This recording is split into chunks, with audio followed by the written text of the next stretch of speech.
Awesome. What is your number one success habit that served you well over those years so far that you'd want to share with us?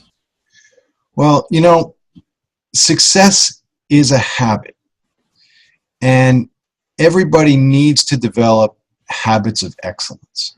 If you read any of the masters, if you read any Zig Ziglar, if you read Napoleon Hill, if you read Tony Robbins, they all have habits of excellence. And you don't have to reinvent the wheel. So what I do personally is I get up and I do affirmations. Now, before the audience hangs me in effigy that affirmations don't work, it's crap, I've done it before, don't give me this headspace BS, let me explain something. Unfortunately, the profession has been sold a bill of goods, in my opinion. We were kind of told, like, if you go in the corner and you go and you do affirmations, more patients will be willed to you than you ever knew what to do with. And I have to tell you something, that's a bunch of crap. However, when you understand what affirmations do, it's not a bunch of crap. You see, you're a magnet. You're either vibrating at a positive level, which means that you're attracting people and things into your life, or you're vibrating at a negative level and you are repelling people and things out of your life. There's no in between. It's like being pregnant. You're either pregnant or you're not. You're not half pregnant. So you are either vibrating at a high positive level or you're not. What affirmations do is they change that vibration, even if it's for a millisecond. And guess what, folks? Chiropractic is a cumulative type therapy. Today builds on tomorrow, and tomorrow builds on the next day, and the next day on the next day. It's cumulative, and that's what affirmations are. They're cumulative. So if you're going to do affirmations and go in a corner and think that, wow, I'm just going to get new patients, good luck with that. Let me know how it works out. Yeah. If you're going to do affirmations and understand that it's changing your vibration, and that if you're really in the deep, dark depths of despair, it will change your vibration for maybe a millisecond. But you know what? That's a millisecond better than before. And if you do it again, it will change your vibration for 4 milliseconds, and then a second, and a minute, and a week, and a month, and a day, and yada, yada, yada. So I do affirmations. I do them consistently. I do them persistently. I've been doing it for 27 plus years. I do them a minimum of twice a day, morning and night. And here's the caveat, folks. Anytime I have negative self-talk. And I got news for you. I'm on this stage now, being interviewed, and it's quite an honor, I have to tell you, but I am no better than any one of our listeners out there. I am no smarter. I am no better looking. And as you can attest, I don't have a better hairline than them either. The only difference, and this is what successful people do, is that they are consistent and they are persistent.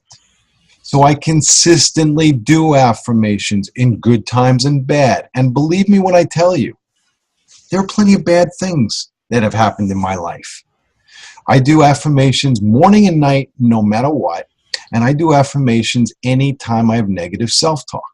Now, I am hardwired to see the negative. People say, God, Paul, you're a coach. How could that be? I didn't ask for it. Okay, it's the way I was hardwired. However, you can overcome your wiring by understanding. And affirmations are a way for me to overcome it. So 27 years ago, I probably had 52,000 negative thoughts a day. Today, I may have 25 negative thoughts or 50. And you may say, God, Paul, that's horrible. You're a coach. How can that be? Dude, it's down from 50,000 a day. Exactly.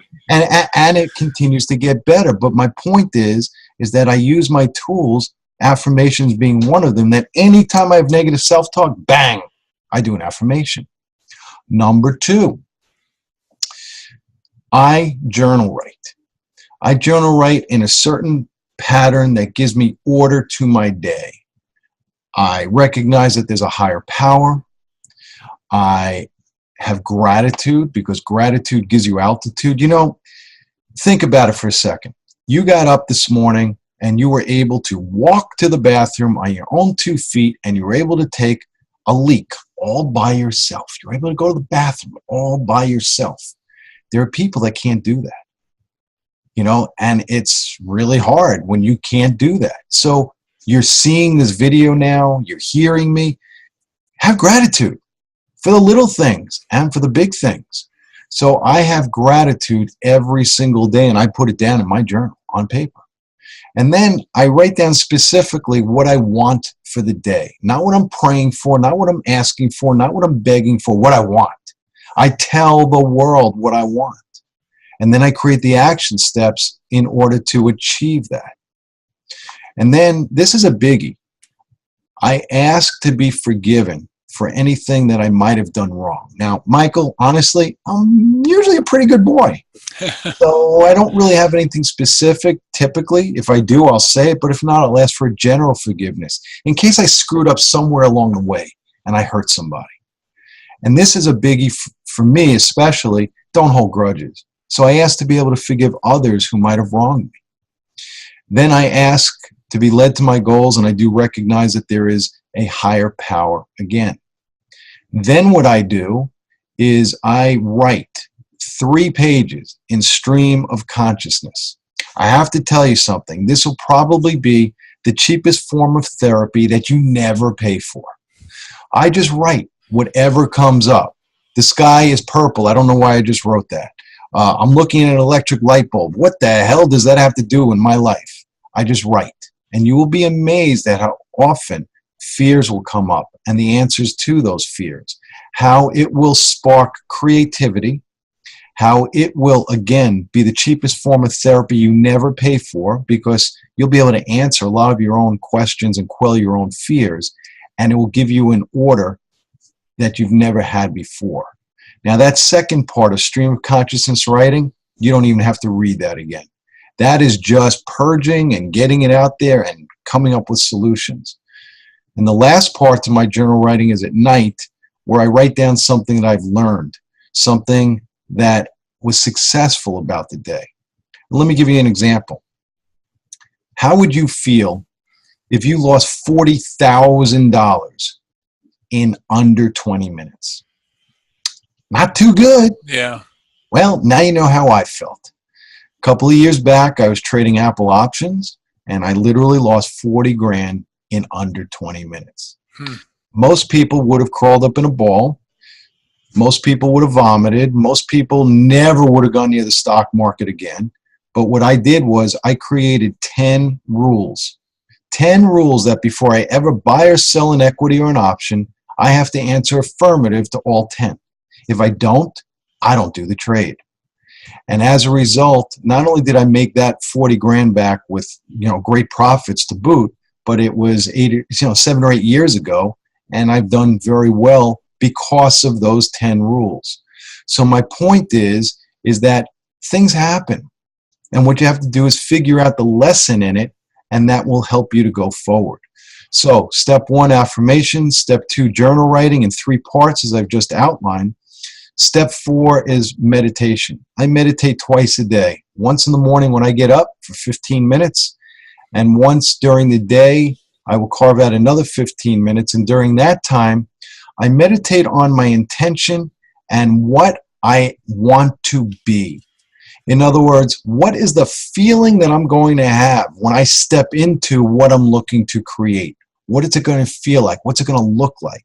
And I meditate on that. And I basically get that ingrained in my brain. And then you are energy. And you are going to move to your dominant thought, period, end of story. If your dominant thought is gloom and doom and oh my God, I promise you, you're going to get gloom and doom and oh my God. If your dominant thought is to create this, this, or this, you're going to create momentum and you're going to move in that direction. And the last piece of what I do is goal set. I write goals down. I write the intentions of how I want to achieve them. And then I create the action steps. And then I have coaches myself, 3 of them to be frank with you, that hold me accountable to doing what it is that I say that I'm going to do. And then the rest just happens.